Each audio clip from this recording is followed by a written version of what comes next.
I just finished removing the trim around the window and a few pieces of the trim that was on the top edge of that beadboard wainscoting.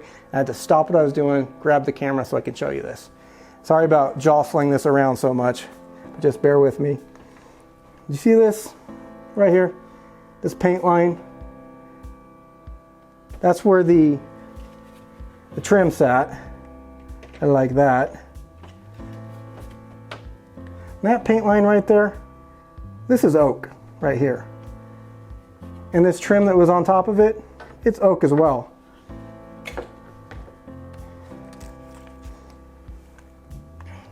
So at some point, someone in this house that lived here before, when they painted over oak. And in my book, that's just a sin. In the book of wood, that's definitely a sin. So I'm not sure what I'll be able to do with that just yet. It's got a few ideas kind of going in my head, but I found that in a few other rooms in this house, and I was able to remove the paint and refinish that and put that trim in back the way it should be, as finished wood, not painted over wood. That's just terrible. Don't do that. Okay, I'm done ranting. I'm going to get back to work. All right, I'll see you soon.